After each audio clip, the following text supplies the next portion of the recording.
তখন পৃথিবী, চন্দ্র, সূর্য, গ্রহ তারা কিছুই ছিল না। একাকী মহান আল্লাহ রাব্বুল আলামিন, সমগ্র বিশ্ব জগতের প্রতিপালক মহান আল্লাহ তাআলা কলম সৃষ্টি করে কলমকে আদেশ করলেন, হে কলম তুমি লেখো। এই আদেশ পেয়ে কলম বলল, হে আমার রব আল্লাহ রাব্বুল আলামিন, আমি কি লিখব?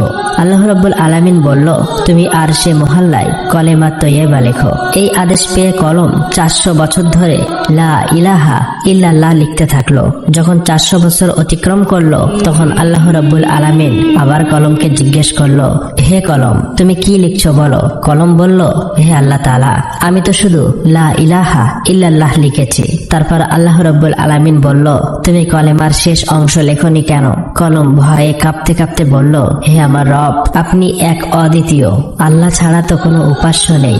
এই নামের শেষে কোন নাম লিখবো আমার তা সাহস হচ্ছিল না, আমার তা জানা ছিল না। তখন আল্লাহ রাব্বুল আলামিন বলল, হে কলম লা ইলাহা ইল্লাল্লাহ, এরপরে আমার একান্ত বন্ধু প্রিয় হাবিব মুহাম্মদ রাসূলুল্লাহ এই নাম লেখো। অর্থাৎ লেখো লা ইলাহা ইল্লাল্লাহু মুহাম্মদ রাসূলুল্লাহ। এই কথা শুনে কলম কয়েকশো বছর এই নাম লিখতে লাগলো। অতঃপর মহান রব্বুল আলামিন আর সে মুহাল্লার উপর বিশাল বিশাল স্তম্ভ সৃষ্টি করলেন এবং সেগুলি 7 তবক জমিন আসমানের ভিতর পুঁতে রাখলেন। তাফসীর কারকরা উল্লেখ করেছেন যে একটি স্তম্ভ থেকে আর এক স্তম্ভ দূরত্ব 700 বছরের পথ। তারপর আল্লাহ তাআলা আরশ সৃষ্টি করলেন এবং এই আরশ বহন করার জন্য সামান্য কয়েক মুহূর্তে 4 জন ফেরেশতা সৃষ্টি করলেন এবং তাদেরকে আল্লাহ রাব্বুল আলামিন বললেন, হে আমার ফেরেশতারা, তোমরা আরশ বহন করো। এই নির্দেশ পাওয়া মাত্র 4 জন ফেরেশতা আরশ বহন করার জন্য প্রস্তুত হলো, কিন্তু কোনো মতেই তারা সক্ষম হলো না। তখন আল্লাহ তাআলা ফেরেশতাদের একটি দোয়া শিখিয়ে দিলেন। দোয়াটি হলো সুবহানাল্লাহ, আলহামদুলিল্লাহ, ওয়ালা ইলাহা ইল্লাল্লাহু, আল্লাহু আকবার। এই দোয়া পড়ার সাথে সাথেই ফেরেশতারা আরশ ওঠাতে সক্ষম হলো। আর তখনই আল্লাহ রাব্বুল আলামিনের কুদরতে অনেকগুলো ফেরেশতা সৃষ্টি করলেন এবং তারা সকলেই আল্লাহর গুণগান এবং প্রশংসা করতে লাগলো। অতঃপর আল্লাহ রাব্বুল আলামিন তার মহান কুদরতে মাওআরিদ প্রস্তুত করলেন এবং সেখানে লাল ইয়াকুত দিয়ে লাওহে মাহফুজ সৃষ্টি করলেন এবং সেটি আরশের নিচে রেখে দিলেন। অতঃপর আল্লাহ তাআলা কলমকে নির্দেশ দিলেন, হে কলম, এই অপূর্ব সৃষ্টি ও জ্ঞান এবং কিয়ামত পর্যন্ত সৃষ্টি জগতে যা কিছু ঘটবে তা তুমি এই লাওহে মাহফুজে লিপিবদ্ধ করো। মহান আল্লাহর এই নির্দেশ পেয়ে কলম বিসমিল্লাহির রহমানির রহিম লিখে শুরু করলেন। একমাত্র আল্লাহ এই সৃষ্টি জগতের স্রষ্টা, আল্লাহ ছাড়া কোনো উপাস্য নাই, তিনি এক ও অদ্বিতীয়। তারপর আল্লাহ রাব্বুল আলামিন কলমকে আবার নির্দেশ দিলেন, হে কলম, আদি মানব থেকে 1,24,000 পয়গম্বরের সমস্ত তথ্য লাওহে মাহফুজে লিপিবদ্ধ করো। অতএব কলম এই আদেশ পেয়ে সমস্ত সৃষ্টি জগতের সবকিছুই লিপিবদ্ধ করলো। অতঃপর মহান আল্লাহ তাআলা ইয়াকুতের দিকে দৃষ্টিপাত করতেই ইয়াকুত একেবারে ভয়ে বিকলিত হয়ে পানিতে পরিণত হলো এবং আল্লাহর অসীম কুদরতে হাওয়া সৃষ্টি হলো। মহান রব্বুল আলামিন তাদের উত্তর, দক্ষিণ, পূর্ব, পশ্চিম দিকে পাঠিয়ে দিয়ে বললেন, তোমরা দ্রুত বেগে প্রবাহিত হয়ে পানিতে তরঙ্গ তুলে ফেনা সৃষ্টি করো। সাথে সাথে আল্লাহর নির্দেশ পালন করলো। অতএব পানির উপরে ফেনা জমে এই ফেনা সমূহের পরস্পরের সংঘর্ষের ফলে আল্লাহর হুকুমে আগুন সৃষ্টি হলো। কিছুক্ষণের মধ্যেই ওই আগুন থেকে ধোঁয়া নির্গত হলো। অতঃপর আল্লাহ তাআলার কুরসি পানির মধ্যখানে বিরাজ করতে লাগলো। আল্লাহ রাব্বুল আলামিন এই ধোঁয়াকে 7 ভাগে বিভক্ত করলেন। এর প্রথম ভাগ দিয়ে পানি, দ্বিতীয় ভাগ দিয়ে তামা, তৃতীয় ভাগ দিয়ে লোহা, চতুর্থ ভাগ দিয়ে রূপা, পঞ্চম ভাগ দিয়ে সোনা, ষষ্ঠ ভাগ দিয়ে মাওয়ারিদ, সপ্তম ভাগ দিয়ে ইয়াকুত সৃষ্টি করলো। এরপর মহান আল্লাহ তাআলা তার নিজ কুদরতে পানি দ্বারা প্রথম আসমান, তামা দ্বারা দ্বিতীয় আসমান, লোহা দিয়ে তৃতীয় আসমান, রূপা দিয়ে চতুর্থ আসমান, স্বর্ণ দিয়ে পঞ্চম আসমান, মাওয়ারিদ দিয়ে ষষ্ঠ আসমান এবং ইয়াকুত দিয়ে সপ্তম আসমান সৃষ্টি করলেন। এই এক আসমান থেকে আরেকটি আসমানের দূরত্ব প্রায় 500 বছরের পথ। তারপর আল্লাহ তাআলার কুদরতে পানি থেকে সোনায় রূপান্তরিত হওয়া বস্তু একটি লাল বর্ণ আকারের মাটির রূপ ধারণ করলো। তখন আল্লাহ রাব্বুল আলামিন 4 ফেরেশতা হযরত জিবরাইল আলাইহিস সালাম, হযরত মিকাইল আলাইহিস সালাম, হযরত ইসরাফিল আলাইহিস সালাম, হযরত আজরাইল আলাইহিস সালাম ফেরেশতাকে 4 দিক থেকে থেকে টানতে বললেন। আল্লাহর নির্দেশ পেয়ে তারা সেই আদেশ পালন করলো এবং সাথে সাথে সুবিস্তৃত জমিনের রূপ ধারণ করলো। অতঃপর আল্লাহ রাব্বুল আলামিন মাত্র 6 দিনে আসমান, জমিন, চন্দ্র, সূর্য, গ্রহ, তারা, এই বিশ্ব জগৎ সমূহের যা কিছু আছে সমস্ত কিছু সৃষ্টি করলেন। তারপর সহস্র বছর পর আল্লাহ রাব্বুল আলামিন ধোঁয়াবিহীন অগ্নি সৃষ্টি করে তা থেকে জিন জাতি সৃষ্টি করলেন। জিন জাতির মধ্য থেকে একজন নবী পাঠান, তার নাম ইউসুফ। আল্লাহ তাআলা সেই নবীকে শরিয়াতের বিধি বিধান শিক্ষা দেন এবং তাদের দুনিয়ায় প্রেরণ করেন। এভাবেই চলছিল জিনদের জীবন। কিন্তু বহু বছর পর আল্লাহর বিধিবিধান ভুলে সমস্ত জিনের দল পথভ্রষ্ট হয়ে পাপাচারে লিপ্ত হলো। তখন ইউসুফ নামের ওই জিন সকলের উদ্দেশ্যে বলল, হে সকল জিনের দল, তোমরা আল্লাহকে ভয় করো, পাপাচার থেকে ফিরে এসো। তোমরা কি ভুলে গেছো আল্লাহ এক, অদ্বিতীয়, আল্লাহ ছাড়া কোনো উপাস্য নেই? অতএব তোমরা তওবা করে সৎ পথে ফিরে এসো এবং আল্লাহর বিধিবিধান মেনে চলো। কিন্তু এই সকল জিনের দল তার কথা শুনল না, সকলেই মিলে তাকে হত্যা করলো। এদিকে সকল ফেরেশতারা বলতে লাগলো, হে আল্লাহ, জিনদের দল দুনিয়াতে পাপাচারে লিপ্ত হয়ে ফাসাদ সৃষ্টি করছে এবং হত্যা করছে। আল্লাহ রাব্বুল আলামিন অসীম দয়ালু, আল্লাহর দয়া সীমাহীন। ফেরেশতাদের এই কথা শোনার পর তিনি জিনদের পাপের শাস্তি প্রদান না করে পুনরায় একজন পয়গম্বর পাঠালেন। কিন্তু তিনি সফল হতে পারলেন না। মাত্র কিছু সংখ্যক জিন তার হেদায়েত মেনে সৎ পথে প্রত্যাবর্তন করলো আর সকলেই পথভ্রষ্ট হয়ে গেল।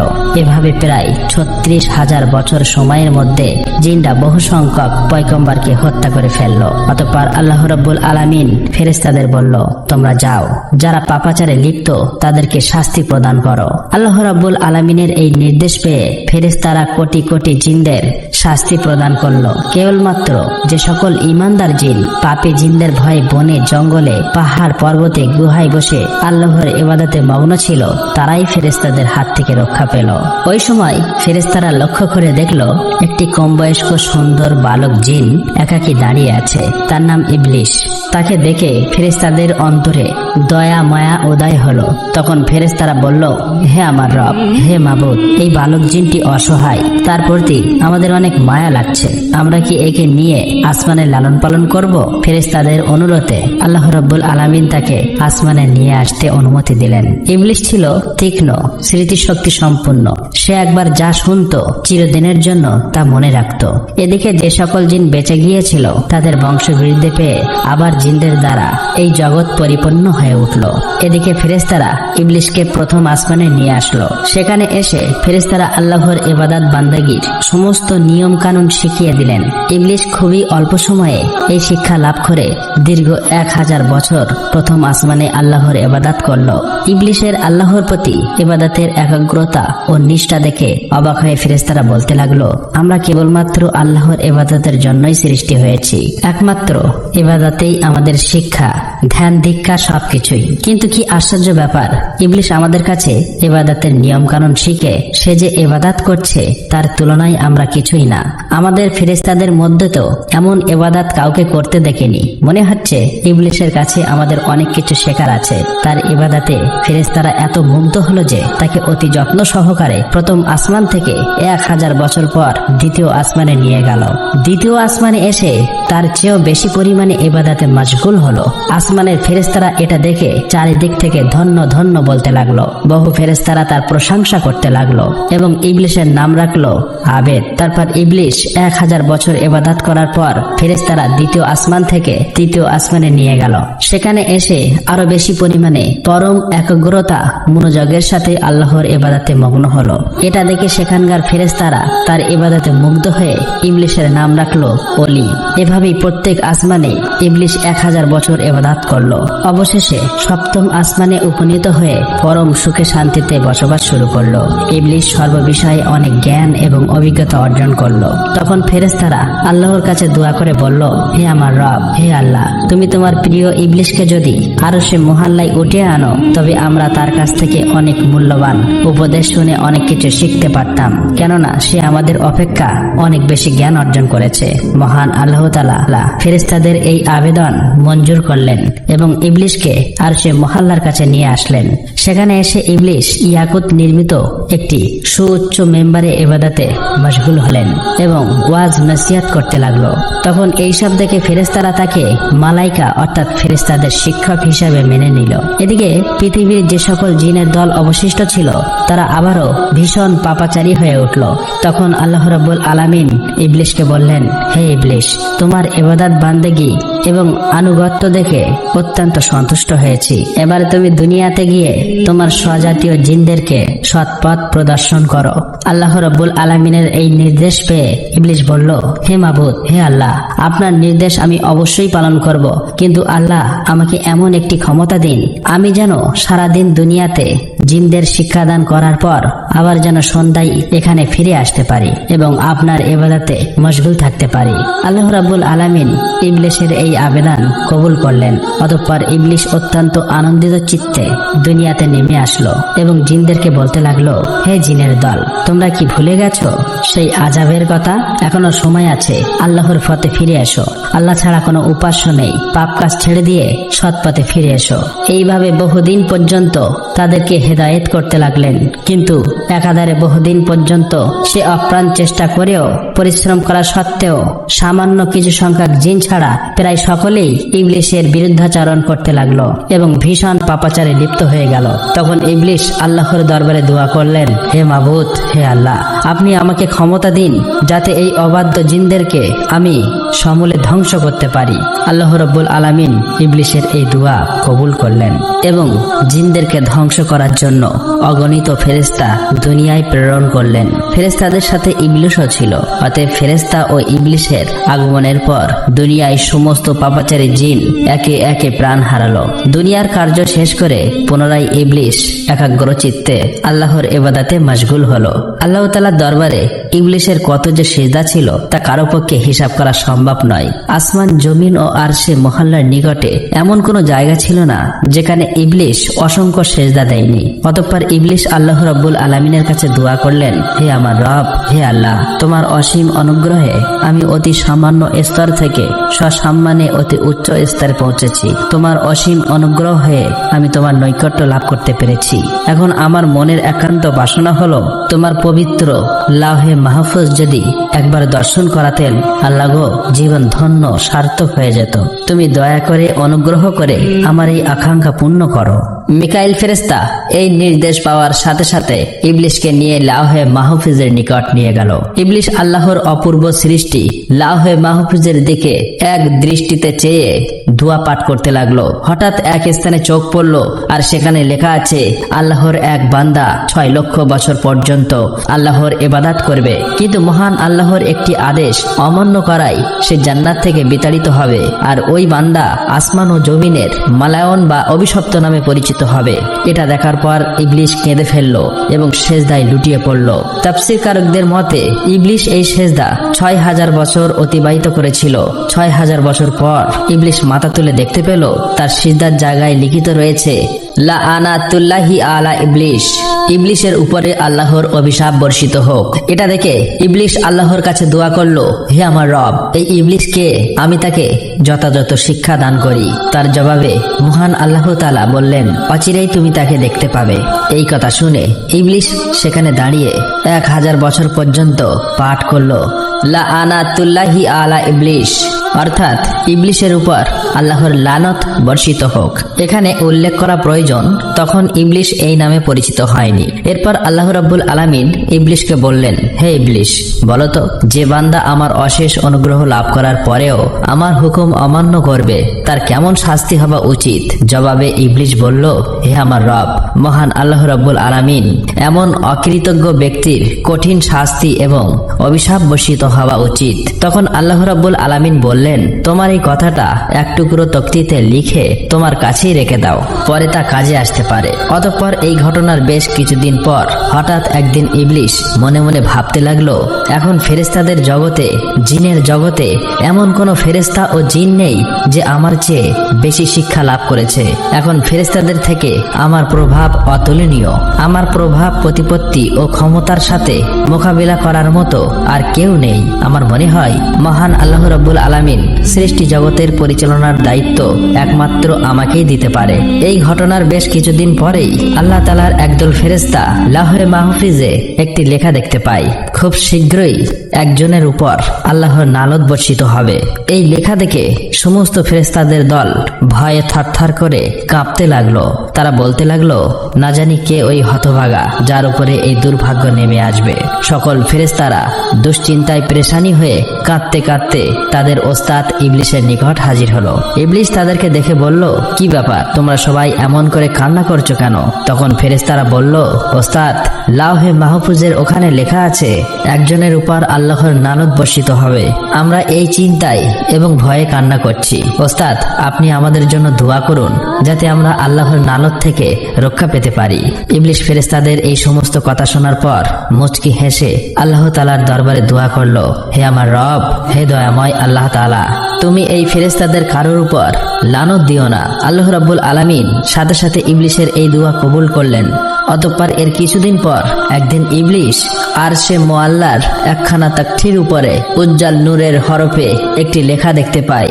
সেখানে লেখা ছিল, আউজ বিল্লাহি মিনাশ শাইতানির রাজিম, অর্থাৎ বিতাড়িত শয়তান হতে আল্লাহ তাআলার নিকট সাহায্য প্রার্থনা করছি। এই লেখা দেখার পর ইবলিস অত্যন্ত বিস্মিত হয়ে আল্লাহর নিকটে জিজ্ঞাসা করলো, হে আমার রব, কে সেই পাপিষ্ঠ শয়তান যাহা থেকে রক্ষা পাবার জন্য তোমার কাছে প্রার্থনা করার কথা লেখা আছে? আল্লাহ রাব্বুল আলামিন বললেন, অতি শীঘ্রই তুমি তাকে চিনতে পারবে। এদিকে বিপর্যয় সৃষ্টিকারী জিনদের থেকে জগৎকে মুক্ত করার পর আল্লাহ রাব্বুল আলামিন ঘোষণা করলো, হে আমার ফেরেশতারা, জমিনে আমার এক নতুন খলিফা সৃষ্টি করব।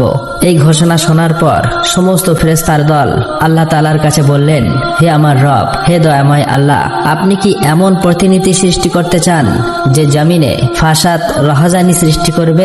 এর আগে যেমনটা হয়েছিল, আমরা তো আপনার পবিত্রতা ও প্রশংসা করি। তখন আল্লাহ রাব্বুল আলামিন বললেন, নিশ্চয়ই আমি যা জানি তোমরা তা জানো না।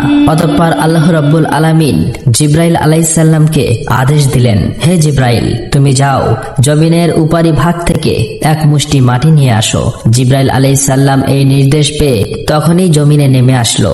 যেখানে বর্তমানে কাবা উপস্থিত, সেখানেই সর্বপ্রথম এক মুষ্টি মাটি নিতে চাইল। কিন্তু জমিন বলে উঠল, হে জিব্রাইল, আমার নিকট থেকে মাটি নিও না। এই মাটি থেকে আল্লাহ রাব্বুল আলামিন তার যে খলিফা বা প্রতিনিধি সৃষ্টি করবেন, তাদের সন্তান সন্ততি শাস্তিযোগ্য হবে। আমি অসহায় মাটি, আল্লাহর শাস্তি ভোগ করার শক্তি আমার নেই। এই কথা শোনার পর হযরত জিব্রাইল আলাইহিস সালাম মাটি না নিয়ে ফিরে আসলেন। এরপর একে একে মিকাইল, ইসরাফিল সকল ফেরেশতাকে মাটি আনার জন্য সেখানে পাঠানো হলো, কিন্তু তারা সবাই এভাবে মাটি না নিয়ে ফিরে আসলো। অবশেষে আল্লাহ রাব্বুল আলামিন হযরত আজরাইল ফেরেশতাকে বলল, হে আজরাইল, তুমি জমিন থেকে এক মুষ্টি মাটি নিয়ে আসো। আল্লাহ রাব্বুল আলামিনের এই নির্দেশ পেয়ে আজরাইল ফেরেশতা সাথে সাথে জমিনে নেমে আসলেন। অতঃপর জমিন আগের মতো আল্লাহর কসম করে মাটি নিতে নিষেধ করলেন। তখন আজরাইল ফেরেশতা বললেন, হে জমিন, তুমি যার কসম দিচ্ছ, আমি সেই মহান আল্লাহর নির্দেশে এখানে এসেছি। আমি সেই মহান আল্লাহ তাআলার আদেশ অমান্য করতে পারবো না। অতএব এক মুষ্টি মাটি নিয়েই যাব।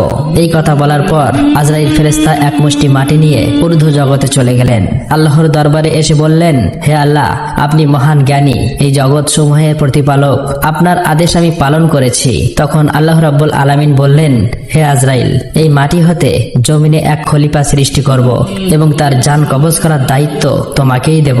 তখন আজরাইল ফেরেশতা বললেন, হে আমার রব, হে মহান আল্লাহ তাআলা, আপনি যদি এই দায়িত্ব আমাকে দেন, তাহলে আপনার বান্দারা আমাকে দুশমন ভাববে। তখন আল্লাহ রাব্বুল আলামিন বললেন, হে আজরাইল, প্রত্যেক বান্দা তার মৃত্যুবরণ করার আগে একটি ওসিলা তৈরি হবে, ফলে কেউ তোমাকে দুশমন ভাববে না। অতঃপর আল্লাহ রাব্বুল আলামিনের নির্দেশে ফেরেশতারা ওই এক মুষ্টি মাটিকে তায়েফ ও মক্কা শরীফের মাঝখানে রেখে দেন। তখন আল্লাহর রহমতের বৃষ্টি তার উপর বর্ষিত হয়। এভাবে 2 বছর সেই মাটি বৃষ্টিতে ভিজে কাদায় পরিণত হলো। 6ষ্ঠ বছরের শুকনো মাটিতে রূপান্তরিত হলো এবং 8ম বছরে হযরত আদম আলাইহিসসালামের আকৃতি সৃষ্টি হলো। অতঃপর একদিন ইবলিশ 70,000 ফেরেশতার সাথে নিয়ে হযরত আদম আলাইহিসসালামের নিকটে এসে দেখে তার দেহপিঞ্জর মাটিতে পড়ে রয়েছে। এ সময় ইবলিশ তার প্রতি অসম্মানের দৃষ্টিতে দেখে। তারপর অন্য একদিন ফেরেশতারা ইবলিশকে বললেন, আল্লাহ রাব্বুল আলামিন এই মাটি হতে প্রতিনিধি সৃষ্টি করবে। তখন ইবলিশ বলল, একথা সত্য, তবে আল্লাহ তাআলা যদি আমার অধীনে করে দেয় তাহলে আমি তাকে ধ্বংস করে ফেলব, আর আমাকে তার অধীনস্থ করে দিলে আমি তার অধীনতা স্বীকার করব না। এই ঘটনার 40 দিন পর হযরত আদম আলাইহিসসালামের রূহ সৃষ্টি করা হয়। অতঃপর আল্লাহ রাব্বুল আলামিন সকল ফেরেশতাকে বলল, হে ফেরেশতারা, তোমরা সকলেই আদমকে সিজদা করো। সকল ফেরেশতারা হযরত আদম আলাইহিসসালামকে সিজদা করলো, কিন্তু ইবলিশ সিজদা করলো না। তখন আল্লাহ রাব্বুল আলামিন বললেন, হে ইবলিশ, যাকে আপন হাতে সৃষ্টি করা হয়েছে তাকে সিজদা করতে কিসে তোমাকে বাধা দিল? এটা তো তুমি অহংকার করলে। তখন ইবলিশ বলল, আমি তার চেয়েও শ্রেষ্ঠ। হে আল্লাহ, আপনি আমাকে আগুন দিয়ে সৃষ্টি করেছেন আর তাকে মাটি দিয়ে সৃষ্টি করেছেন। তখন আল্লাহ রাব্বুল আলামিন বললেন, হে ইবলিশ, এখান থেকে বেরিয়ে যাও, কারণ এখন তুই অভিশপ্ত হয়েছিস, তোর উপর কিয়ামত পর্যন্ত লানত থাকলো। তখন ইবলিশ শয়তান বলল, হে আল্লাহ, এই আদমের জন্যই আমি আপনার দরবার থেকে বিতাড়িত অভিশপ্ত হয়েছি, এটা আমার দুর্ভাগ্য। তখন আল্লাহ রাব্বুল আলামিন বললেন, হে ইবলিশ, সেই লেখা তকতির দিকে চেয়ে দেখো কি লেখা আছে। ইবলিশ সেদিকে দৃষ্টি করতেই দেখলো সেখানে লেখা আছে, আল্লাহর এক বান্দা আল্লাহর নির্দেশ অমান্য করবে আর তার শাস্তি হচ্ছে আল্লাহর লানত, অর্থাৎ আল্লাহর রহমত থেকে বঞ্চিত হয়ে যাবে। এই লেখা পাঠ করার পর ইবলিশ অত্যন্ত নিরাশ ও লজ্জিত হয়ে বললেন, হে আমার রব, আমাকে অবকাশ দিন সেই কিয়ামত দিবস পর্যন্ত। আমার দ্বিতীয় আবেদন হলো, আমাকে আদম সন্তানের মস্তিষ্কের ভিতরে প্রবেশের সুযোগ দিন আর আমাকে তাদের দৃষ্টির অন্তরালে রাখুন, যেন আমি তাদেরকে সবসময় ধোঁকা দিতে পারি। আপনার ইজ্জতের কসম, আমি তাদের সবাইকে পথভ্রষ্ট করব। তখন আল্লাহ রাব্বুল আলামিন বললেন, তোকে এবং তোর অনুসারীদের দিয়ে জাহান্নাম ভর্তি করব, তবে তাদেরকে নয় যারা ঈমানদার আল্লাহওয়ালা, যারা আল্লাহর পথে থাকবে। অতঃপর আল্লাহ রাব্বুল আলামিন ফেরেশতাদেরকে হুকুম করলেন, তোমরা হযরত আদম আলাইহিসসালামকে জান্নাতুল ফেরদাউসে নিয়ে যাও। ফেরেশতারা এই হুকুম পাওয়ার সাথে সাথেই হযরত আদম আলাইহিসসালামকে জান্নাতুল ফেরদাউসে আনলেন এবং আল্লাহ তাআলা সকল নিয়ামত দান করলেন। প্রিয় দর্শক, আপনারা যদি চান এর পরের পাঠ, তাহলে অবশ্যই আপনাদের মন্তব্য লিখে জানাতে ভুলবেন না। আর আমরা সকলেই যেন শয়তানের ধোঁকা থেকে বেঁচে থাকি, অর্থাৎ আমরা সকলেই যেন অসৎ এবং খারাপ পথ বর্জন করে আল্লাহর দেখানো পথেই চলতে পারি। আল্লাহ রাব্বুল আলামিন আমাদের সকলকে এই তৌফিক দান করুক, আমিন। আসসালামু আলাইকুম।